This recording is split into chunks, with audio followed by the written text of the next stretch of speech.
It's Friday, March 20th, 2009, and it's got to be 420 somewhere in the world. I'm your host, Radical Russ Belville. Produced and distributed by the National Organization for the Reform of Marijuana Laws in Washington, D.C., this is your normal daily audio stash, the growing truth about cannabis.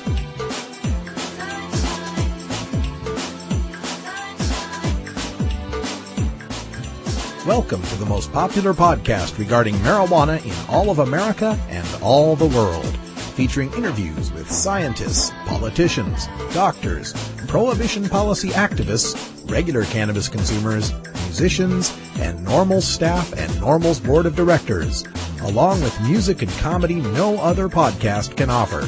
You can always find out more about our show at our website, stash.normal.org, and continue the education and conversation on our blog as well. We're ending marijuana prohibition with education, one listener at a time.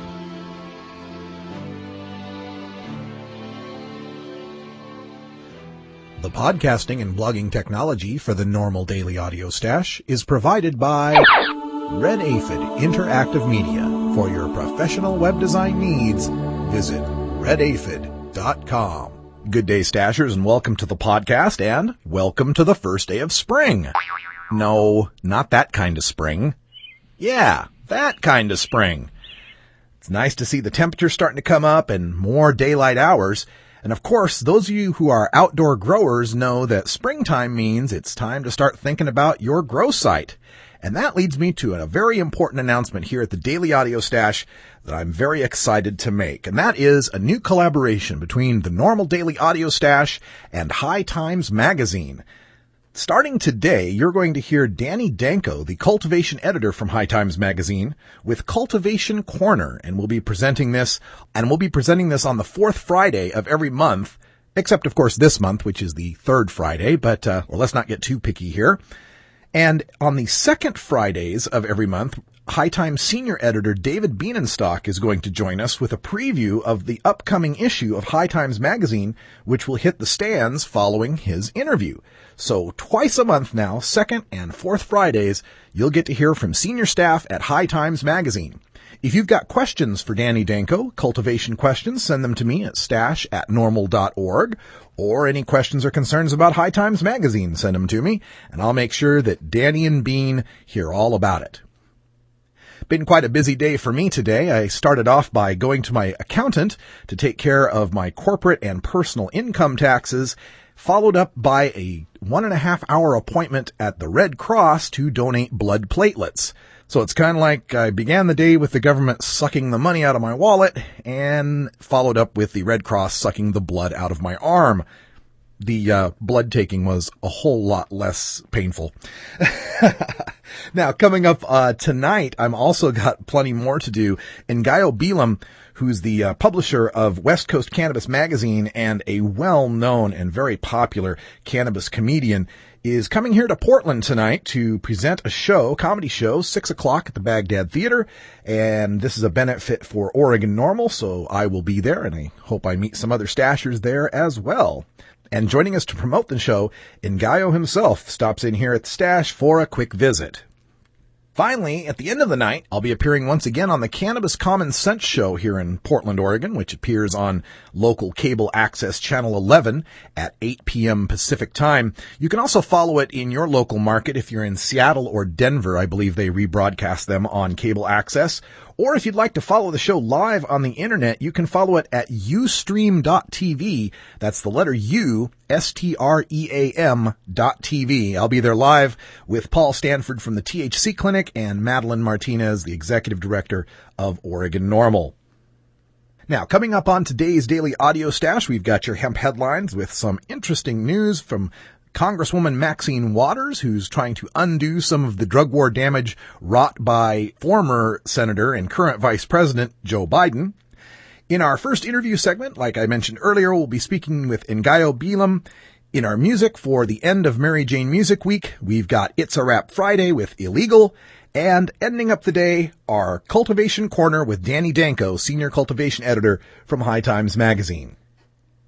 It's springtime for stoners, and we're all getting geared up for that important event just 1 month away. 420 is coming up, and if you've got an important 420 event you want to let the cannabis community know about, send me an email at stash@normal.org. We'll be sure to get it on the Activist Agenda calendar. All of that and more coming up today on your Normal Daily Audio Stash. Hello, I'm Paul Stanford from the Hemp and Cannabis Foundation, or THCF. Medical marijuana is legal in 13 states today, and THCF has clinics in 8 of those states. Our doctors help qualified patients obtain an authorization for medical marijuana in their state. Patients are eligible for medical marijuana with a history of either severe chronic pain and or nausea, cancer, AIDS or HIV, hepatitis, glaucoma, seizure disorders like epilepsy, chronic muscle spasms such as in multiple sclerosis or asthma, neurodegenerative diseases such as Alzheimer's, and gastrointestinal disorders like IBS or Crohn's disease. If you or someone you know has one of these conditions, our doctors will help you obtain a permit for medical marijuana. THCF Medical Clinics has offices in Washington State, Oregon, California, Colorado, Hawaii, Nevada, Montana, and now Michigan. Call 1-800-723-0188 or go to the web at hemp.org or 1-800-723-0188.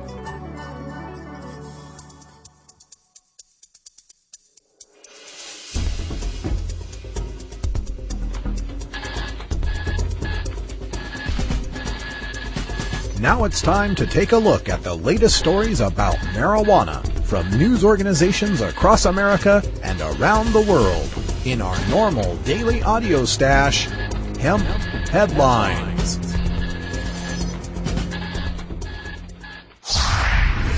Representative Maxine Waters introduces bill to end mandatory minimums. Representative Maxine Waters has just introduced the Major Drug Trafficking Prosecution Act of 2009 in the House. The bill would remove the mandatory minimums found in drug laws and give discretion back to the judge. Representative Maxine Waters, Democrat of California, who authored the bill, said, quote, "This legislation will refocus federal prosecutorial resources on major drug traffickers and eliminate racial disparities created by the mandatory minimum sentences for powder and crack cocaine." In the 1980s, Congress passed 2 anti-drug abuse acts with the goal that federal prosecutors would go after major drug traffickers at the top of the food chain instead of low-level drug offenders at the bottom. Lengthy mandatory minimum sentences were passed for most drug crimes. These mandatory terms are based solely on the weight and the drug involved, and with very few exceptions, the courts cannot sentence below them. 20 years later, mandatory drug sentences have utterly failed to achieve Congress's goals. End quote. We have links to the text of the bill and to Maxine Waters' floor statement introducing the bill at the Stash blog at stash.normal.org. And remember, those 2 anti-drug abuse acts we're talking about were the ones that got through the Senate Judiciary Committee that was chaired by Senator Joe Biden at the time, our current vice president. It will be interesting to see if there's any remarks from the White House regarding Maxine Waters' bill. University of Georgia NORML faces hearing on University of Georgia trademarks. The group that sold T-shirts with a picture resembling hairy dog smoking a joint under the arch will face a formal hearing with the university. Georgia NORML, a student organization that advocates the reform of marijuana laws, has been accused of breaching copyright violation laws. The hairy dog image violated trademark regulations, according to the university and Collegiate Licensing Company. NORML was informed of these accusations in a letter from the Collegiate Licensing Company. The company told NORML it could not use the image of hairy dog to promote and sell items. Wojciech Kakowski, president of University of Georgia NORML, signed an agreement confirming NORML stopped selling the T-shirts, would not sell any more, and had no intention of violating trademark law. Kakowski said, quote, "It pretty much stated that we are not using any images of the university, and I signed the letter because I did not want to engage in any legal battles with the CLC." End quote. Despite signing the agreement with the Collegiate Licensing Company, Kakowski said he believes NORML did not violate trademark law because a member of the group drew the image and the image was used as political satire. He argued NORML was targeted because of the group's stance on marijuana. Kakowski said, quote, "There are so many businesses in Athens that use the image of hairy dog, and we are being singled out." End quote. NORML has faced 2 informal hearings, one last Monday and one on March 6th. Kikowski said the university decided to put NORML on probation. The university also requested a plan from officers detailing how they would manage NORML for the next year if they decided to forego a formal hearing. Kikowski said, quote, "Accepting the sanctions would mean that we admit that we had violated the code of conduct, and we don't believe we have done that," end quote. You can see the image that University of Georgia NORML got in trouble for, and my commentary on the silliness of the university's claim by visiting the link at stash.normal.org. But University of Georgia, you better be careful. America has a very strong tradition of protecting political satire. You'd better tread lightly, or you might have a very serious First Amendment lawsuit on your hands. Connecticut poll: decriminalize small amounts of pot. Hartford, Connecticut. Connecticut voters support decriminalizing possession of small amounts of marijuana, but they oppose allowing grocery stores to sell wine and spirits, according to a new Quinnipiac University poll. The poll, released Tuesday, also shows that voters support Sunday liquor sales, which has been proposed to create new sources of state tax revenue. When asked whether they would favor a law similar to the statewide ballot initiative passed in November in Massachusetts on marijuana decriminalization, voters approved the proposal 58% to 37%. Douglas Schwartz, director of the poll, said it was the first time the poll has asked voters in any state their feelings about decriminalizing marijuana. There is interest, he said, of the support for reducing penalties for possession. Senate Majority Leader Martin Looney, Democrat of New Haven, said Tuesday that the poll reinforces legislation he has proposed this year that would mirror Massachusetts' marijuana possession law. The law made possession of less than an ounce of marijuana an infraction punishable by a small fine similar to a traffic ticket, rather than a misdemeanor that must be adjudicated and creates a police record. Looney said, quote, "This is pretty substantial," referring to the 58% approval rating. The change in Massachusetts was passed with over 60% of voters in favor. Clearly, the public sees this as a reasonable idea to prioritize within the criminal justice system. End quote. I thought that was a really interesting poll, not just for the marijuana decriminalization passing by 58%, but also that they're opposed to allowing grocery stores to sell wine and liquor. Seems to me like the residents of the Nutmeg State are well aware of which one of the drugs is safer. CBS News poll: Americans oppose legalizing marijuana. A majority of Americans oppose legalizing marijuana and lowering the drinking age, even if it would mean economic benefits for cash-strapped state and local governments, a new CBS News survey finds. 58% of Americans say marijuana should be illegal, even after being presented with the idea that the drug could be taxed. 31% say it should be legal, while another 7% say it should be legal if it is taxed and the money goes to projects. Framing is everything. You see this headline? Americans oppose legalizing marijuana. You see this number? 58% say marijuana should be, and I think they mean remain, illegal. It makes you think you're some sort of outlier, a weirdo, some part of a fringe minority, 38% of us Americans.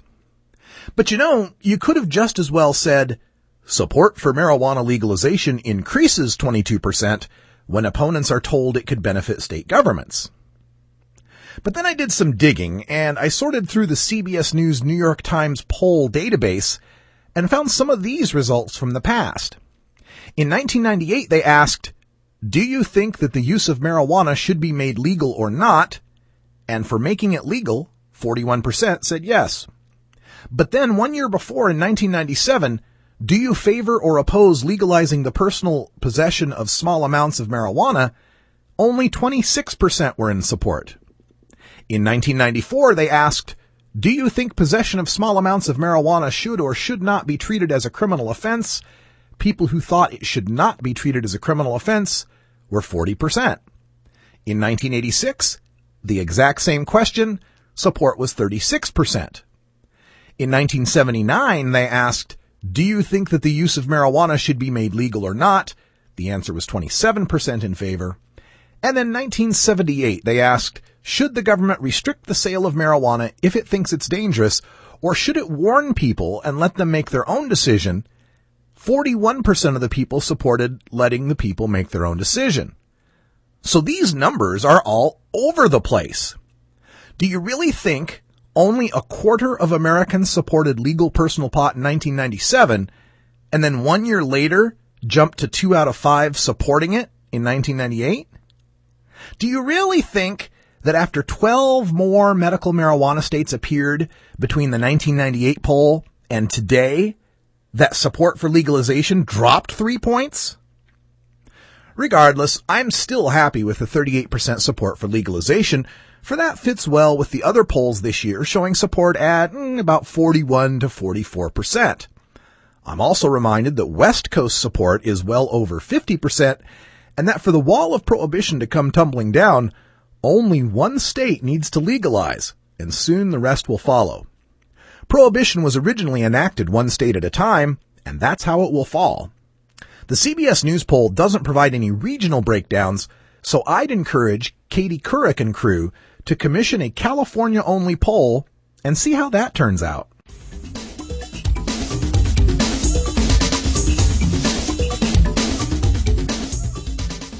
I'm a doctor. I'm a lawyer. I'm a journalist. I'm a student. I'm a teacher. I'm a representative. I have cancer. The outdated laws of prohibition are more dangerous than the plant itself. I lost my scholarship. I was fired. 20 million arrests since 1965. This is getting ridiculous. Our prisons are overcrowded with non-violent offenders. We have the opportunity to change. This is costing our country billions of dollars. Making my family and I fight in a courtroom is difficult enough when I'm already fighting through chemotherapy. There's no reason to be scared by tradition anymore. We can stop this. We can stop this. We are the American people, We can stop this. and you have our support. We're old, Young. straight. Gay. We're every race and nationality. And we're not going to give up. You can tax it. You can regulate it. Apply age restrictions. You can create millions of new jobs. We can save our economy. President Obama? It's time for legalization. Legalization. Yes. We. Can. This has been a public service announcement. We're going to have a little bit of fun here in Portland, Oregon tonight because we have got a comedy benefit happening at the Baghdad Theater. And here to tell us all about it is the star of said benefit, Ngaio Bealum. Ngaio, welcome to the show. Ngaio Bealum, that's me. Yes, We're sir. doing a benefit for Oregon NORML at the Baghdad. It's only $5. It's a nickel bag of comedy. It'll be me, world-famous juggler Charles Brown Jr. will be there, Ben Varley, Mike Jenkins, a bunch of other cats, man. It's going to be a really good time. We're going to have a great show. Yeah, $5 for the show, 6 o'clock at the Baghdad Theater in Portland, Oregon. That's on Hawthorne Boulevard. And 37th. Yeah, that's right, 37th and Hawthorne. I'm going to be there. A lot of the Oregon NORML folks will be there, so I'm sure we're going to have a great time. It's an early show. It starts at 6 because you can stay for the Battlestar Galactica. Yeah. And another Finale. yeah, and if you've never been to the Baghdad, it's a great theater too. You can get pizza and beer, take it right into the theater. Perfect for comedy. It's perfect for comedy. It holds a nice amount of people. It's a great venue, and it's only $5. It's only $5. Normal, so you can't beat that. That's right. Now, I know that it starts at 6 o'clock, like happy hour, so just come over right after work. Don't go home and get stoned and forget to go out. Just come right over. There'll be plenty of pre-funking in the vicinity. It's Hawthorne, for crying out loud. You know how those guys are. That's right. It's the Hawthorne. It's Potland, Oregon. You figure it out. Pretty much. Now, you got some... Every few years, doesn't Hawthorne just try to legalize weed in their neighborhood? You know, there ought to be just a neighborhood initiative, and I think Hawthorne would pass it. Yeah, just a little exemption. Yeah. Now, Hawthorne exemption. If folks, if you haven't heard of Ngaio before, you'd recognize him if you'd ever been to Seattle Hemp Fest or any of the major hemp fests and parties. Hemp Fest. What's that? I to the Portland Hemp, what do they call it? Hempstock, that's right. Portland Hempstock. Yeah, Ngaio is just one of our favorite cannabis comedians, and you got a lot of irons in the fire here as far as marijuana law reform. Tell folks a little bit about your magazine. I'm also the editor. Thank you for asking, Russ. You're welcome. Editor of West Coast Cannabis Magazine. You can check it out at westcoastcannabis.com. You can also find it up here in the Northwest at various medical marijuana dispensaries or collectives, and also at Smoke Signals on Sandy. Fat shout out to Coco and everybody up there. We love them. And it's a fantastic time. How long have you been doing the magazine now? Our first issue came out in March of 2008, so it's been a year. We've put 12 issues out. I'm working on the April issue right now, as a matter of fact. So if you have any ideas, send me an email at editor@westcoastcannabis.com. And we're actually hiring people up here. We're looking for sales reps in Portland. So send me an email. Let's talk about it. All right, editor@westcoastcannabis.com. Completely free. Yeah. We'll put that link to that up on the stash as well, so people can get in touch with you. Oh, now, that'd be great, man. That would be awesome. Thank you very much. What are people going to find in the West Coast Cannabis magazine this month? Let's see. In the March issue, we have an article from Subcool about the Garden of Whedon, which was a grow that him and some homies, a completely medical grow, by the way. We definitely take more of a medical slant. We're a lifestyle magazine for anybody who likes marijuana. We're here to inform and inspire, but we're definitely more of a medical cannabis responsible use slant. So, but there's a completely medical grow that they did in Oregon last year, and he took a bunch of pictures, and so he shares some tips and techniques and some pictures with us, and it's really fantastic. That's cool. Now, aside from the benefit you're doing tonight, what's the touring schedule like for Ngaio? That's funny. I'm actually coming up. I was in Kelso last night, and then I was in Coos Bay and some other town. They all blur together. Yeah. Where we always have fun at Grants Pass, Oregon. It's always a good time. We played shenanigans there. It was great.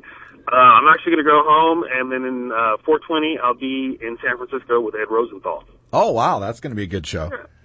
And then for the summertime, of course, all the typical events? All the typical events, man. August is HempFest month in the Pacific Northwest, as you know. There's usually Spokane and Olympia. Definitely I'll be at Olympia, Seattle, and Portland this year. And then I'm putting together the Sacramento HempFest. Our tentative date is October 24th and 25th, so stay tuned for more about that. Oh, yeah, cool. When you get more details for that, let me know. I'll put it up on our stash calendar so people can know about it. I sure will, brother. Thank you. All right. Well, Ngaio Bealum is going to be here in Portland at 6 p.m. tonight. $5 at the Baghdad Theater. Benefit for Oregon NORML. I'll be there. You be there. Let's have a good time. Ngaio, thanks for joining us. Hey, thank you very much, Russell. Fat shout out to everybody out here in the Pacific Northwest. We'll talk to you soon. Right. See you tonight. See you tonight, 6 o'clock. Bye. Cannabis. Just say no. No matter what you call it, it's a huge part of popular culture. Where'd you learn that, Cheech? Drug school. You don't need weed school. You just need a copy of the new book, Pot Culture, the A to Z Guide to Stoner Language and Life. Hey, this is great, man. Even if you never smoked marijuana. I never used marijuana. Sorry. Don't think you smoked marijuana. I experimented with marijuana a time or two and didn't inhale. Or you used to smoke marijuana. I inhaled frequently. That was the point. Pot Culture by former High Times editor Steve Bloom and Shirley Halperin will answer every question you ever had about marijuana culture. Has that marijuana made it back up here yet? Check out Pot Culture, the A to Z Guide to Stoner Language and Life at Amazon.com or visit potculturebook.com today. Too bad, man. I just stopped smoking yesterday.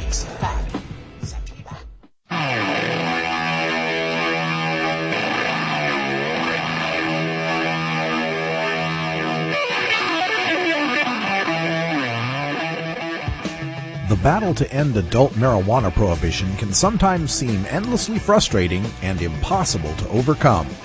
One way we bond as a community and draw strength to continue is by rejuvenating our spirit through art and music.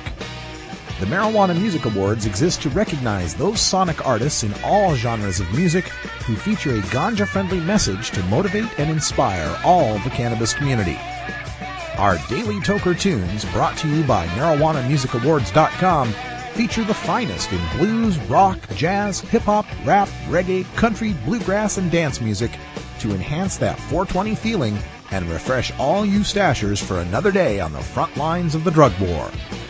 Enjoy this cut from MarijuanaMusicAwards.com and visit our blog at stash.normal.org to learn how you can vote for your favorites and enter your Toker tunes in the 2009 Marijuana Music Awards.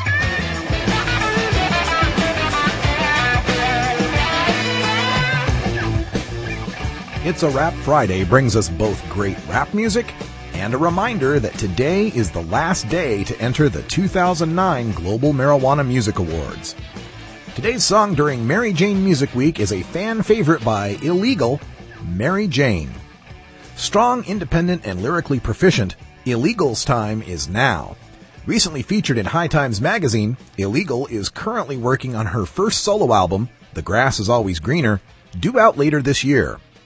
Apart from her solo career, Illegal teamed up with Miss Tress to form THC, True High Class, who won the Twin Cities Music Award for the First Ladies of Hip Hop 2 years in a row.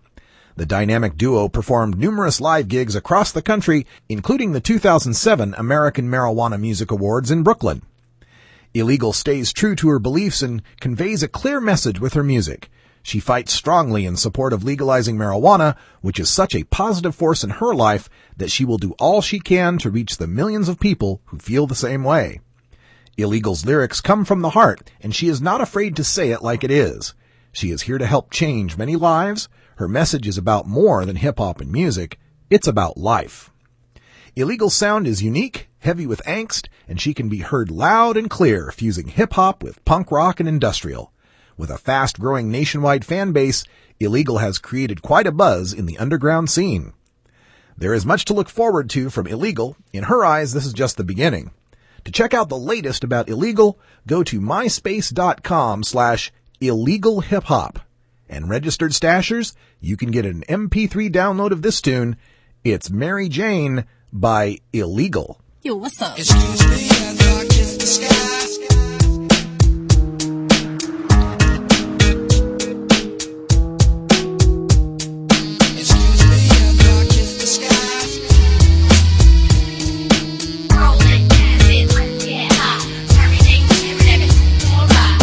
With me, get ready to take all the blame. I'm just a kind bud caught inside a nasty game. I'm a dame that's illegal. This drug's against the law. I'm the heart of the target in this fucking drug war. Let them fire, let them shoot. I don't give a hoot. They keep wasting all their time and spending all their loot. Face it, can't get more factual than this. Embrace a girl, don't get more natural than this. X marks the spot, homegrown buried treasure. Spark up that pop for your own burning pleasure. Matter of fact, I got your back. I'm on your side. All the jack and whack. How's about that blunt ride? Excuse me as I kiss the sky.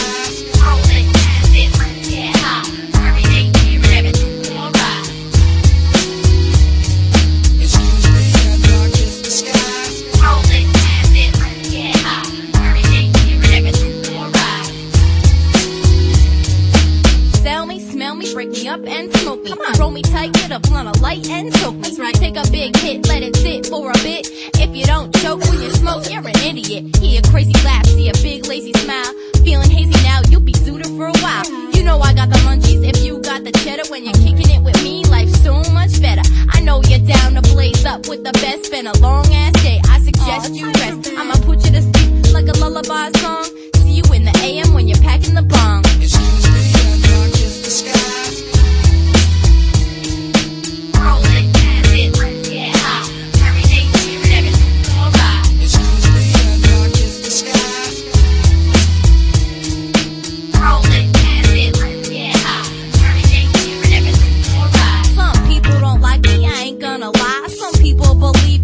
To get high, they just might arrest you and send you to jail. I'm here for a reason, shouldn't even be for sale. I'm a captured queen, held captive in a castle. Hard to get hostage, I'm sorry for the hassle. Sleeping beauty, cutie, fruity candy for the soul. Take me out on a date, roll a J, smoke a bowl. And don't be afraid if you smelling like weed. When you start to care, paranoia succeeds. Won't know you're high till they give me a try. Then I'm a shady daily habit, they come to rely. Excuse me as I kiss the sky.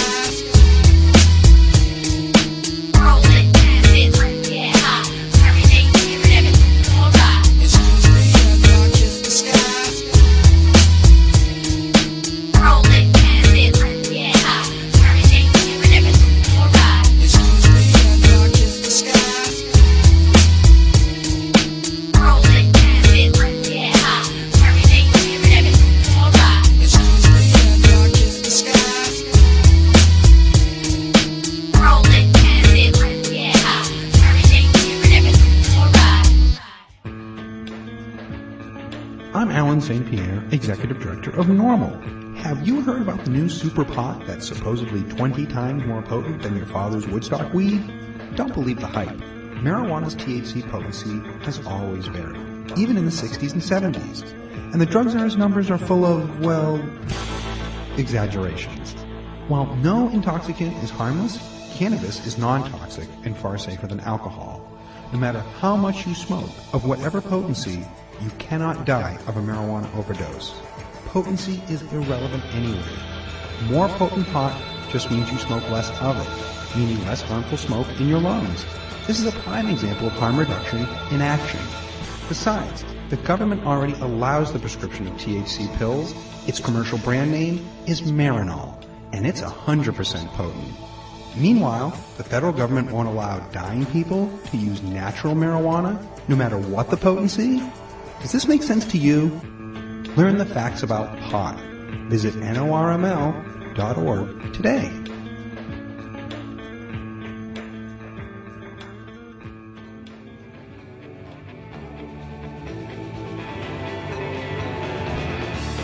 Growing marijuana can be one of the most fulfilling hobbies you can enjoy.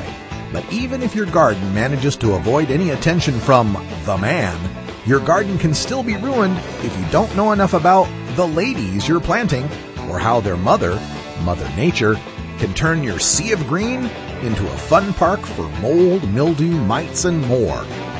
So get your pen and paper ready as the Daily Audio Stash presents every fourth Thursday of the month, the High Times Cultivation Corner with Senior Cultivation Editor Danny Danko. Well, today is March 20th, and that means it is officially the first day of spring here in the Northern Hemisphere. And joining us to discuss this in what is now to be a monthly feature here on the Daily Audio Stash, the High Times Cultivation Corner with Danny Danko. And Danny, welcome back to the show. Hi, how are you, Russ? I'm just fine. And like I said, it's the first day of spring. So what do our outdoor planters, outdoor growers need to know? Well, basically it's the time to, get your outdoor spots ready. Basically, if you've got them picked out. I mean, winter is usually the best time to choose those spots. But if you have them picked out already, spring is when you start the plants and get the holes ready. So what I would say is, dig up whatever hole, you're going to be planting in, and, refortify it with some mild vegetative nutrients, such as like a seabird guano or, liquid fish and seaweed and stuff like that, organic amendments that you can add that will replenish nutrients to the soil. And at the same time, you're going to want to either start some clones or seeds, in a seedling tray of some sort with humidity and light, and those will be the plants that you'll eventually, later in the spring, be putting into those holes. As far as the geography of the country here, we've got, of course, this podcast is going out all over the place, so we could be just as easily talking to people in Harlingen, Texas, as we're talking to people in International Falls, Minnesota. So based on your latitude there, is there some guidelines as to how soon or how late you should be waiting to do your first plant?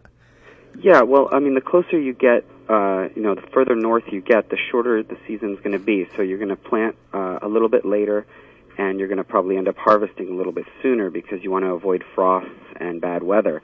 But the season, is basically the same. I mean, the spring is when you plant. During the summer, the plants will just continue to grow vegetatively till about halfway through the summer, and then the eventual sun receding and less light towards the middle of the summer, around August, triggers those plants to flower in the fall. So, in Texas, you're going to get a much longer season than you will in Minnesota, and for that you just factor in faster growing plants for northerner climates. What kind of suggestions could you make as far as different strains that would work better in northern climes versus southern climes? Well, the shorter flowering strains are typically more indica dominant, so their heritage is from the mountains of the Hindu Kush region, basically between Afghanistan and India and Pakistan. So that area is sort of mountainous and wintry, so they typically have much shorter seasons, basically anywhere from 45 to 60 days of flowering time. Whereas if you're further south towards Texas or Florida or any of those places, you can grow longer flowering sativa plants that, take some of them from 65 days to 90 days, and even some of them, longer than that. Now, I mean, the choices, also the other choices is the further north you get, the more sort of weather occurrences and molds and moisture issues that you might end up having towards the fall. So you want, mold-resistant plants that fight against mildew and that sort of thing. What are some of the pitfalls or common mistakes that first-time outdoor growers might make during this spring season that you could help them avoid? Well, sometimes they'll plant a little too early, and there'll be a later frost. Like right now in New York City, we just had snow this morning. Oh, yeah. Happy spring. For spring, yeah. But it was just a slight little light dusting, nothing really collected. But if you had some plants outside at that point, you would, they would potentially suffer from that weather. So, you can't really plant too early. The best case is to keep the plants growing indoors until you're sure there won't be a frost, and then when you put them outside, I'd say to just sort of gradually acclimate them to full sun, because when they're used to the indoor lighting and no wind, they're going to be kind of a little sensitive. So if you put them out for an hour or two a day for the first week, and then just continue to increase the amount of time that you put them out, they'll sort of adjust to the differences of being outside and being under full sun. So you're saying that, just because it's springtime now, we don't want to take the little seedlings out of their little indoor pots and directly plant them immediately. You want to kind of ease into it. Right. For the time being, when they're young like that, they're best kept indoors and under lighting. And, you can strengthen them up, every once in a while use fans or a stick to sort of beat them around without breaking them, then that'll strengthen them. But ultimately, you really have to prepare them for a life outside where it's a little bit rougher than any indoor garden. How about the setup of the outdoor garden with regards to security or trying to keep it clandestine? Any tips on that end? Well, you definitely want a spot that is not trafficked. So if someone's got a backyard where they know they're not going to have neighbors peeking through, or a deck of some sort where there's just very little visibility. I mean, basically it's got to be a spot that no one's going to see for 3 months plus. So the woods is great, but you have to find clearings where the sun can shine through. You can't really grow great plants in shade. There has to be at least a few hours of full sun. So the difficulty is finding these sort of places. And then of course in some places you've got deer and other animals that really love to eat the young plants, so you may want to put some chicken wire or some kind of protection out for that. Sometimes they sell panther urine and stuff like that from predators that sometimes keeps deer away as well. Panther urine, that's interesting. Yeah, I guess that freaks them out. But in some other places where you have just deer walking right up onto people's front lawns, I don't think the panther stuff will scare them away. And if there's a drought of any sort, they'll eat anything. So, but honestly, they really only, for the most part, affect plants during the spring because they like the young shoots. And then once a plant is a little older and tougher and starts to flower, they pretty much stay away unless they're starving. Now you're making me wonder, how do you get a job collecting panther urine? And I wonder what the insurance premiums are. Yeah, I don't know how that all works out, but they do sell it for a pretty hefty fee. So there's got to be some work that goes into that. How about in preparing these plants, for going outside, when you do finally do the transplanting from the indoor seedling to you've worked on giving it some sunlight day after day after day, and now you've decided it's time. How do you know it's time to actually put them into the ground? Well, the plant should be strong, and it should have a good root system and a good leaf, good formation of fan leaves going. And, basically I'd say around a foot tall or taller is pretty good for outside. If you notice that it's, wilting in the full sun, I would say, either use some kind of a shading device for the intense days early on, or, you can always bring it back in if it's a potted plant. And if not, then I'd say, if you notice that it's really getting hurt, then shade it somehow slightly, but typically they recover pretty well, and if there's a good root system and plenty of water for them to take up early on, they'll do great. That's the other things we'd have to consider is watering them and nutrients at the beginning. Is there any sort of way of telling? I guess there's got to be so many different types of outdoor soil in America that it's hard to give a firm answer here. But what do you do to prepare the soil or the watering systems? Well, you want a fairly loose soil. Anything you can add. If you have a clay soil, I highly recommend adding compost, adding maybe some peat, or even perlite, or anything to sort of loosen it up. If it balls up when it's wet, it's going to be clay, and it's going to be very hard for the roots to penetrate through that soil. Now, if it's a sandy kind of soil, you may want to thicken that up a little if water just runs directly through it. And that you would also do with compost. It's actually a great kind of mellower for any kind of soil, because it'll loosen tough soil, and it'll kind of thicken up loose, airy soil. So compost is highly recommended. I'd say there's a lot of products out there that I would use mildly, such as green sand and just mineral amendments and things like that early on. You want high nitrogen fertilizer for vegetative growth. So that would be from the spring into the midsummer. You'd be using something with a high nitrogen level, and then once they start flowering, you want to lower the nitrogen and bring up phosphorus and potassium.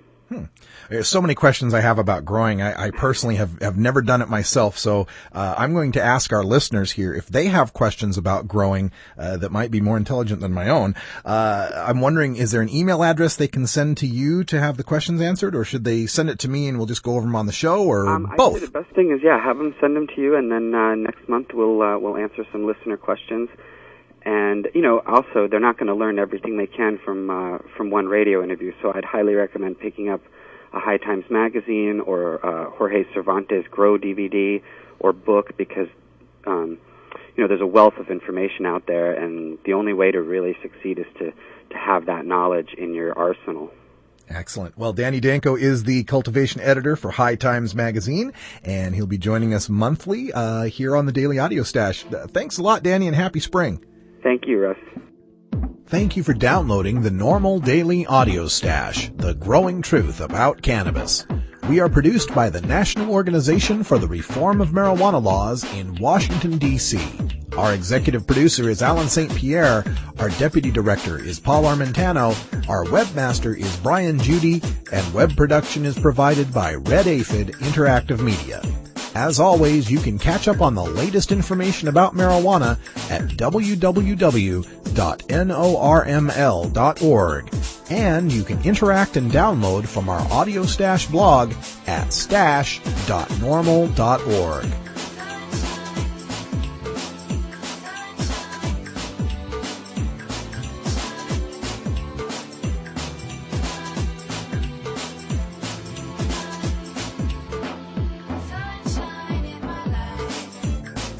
For everyone here at NORML, I'm your host, Radical Russ Belville, hoping all your harvests are bountiful and your encounters with law enforcement are non-existent.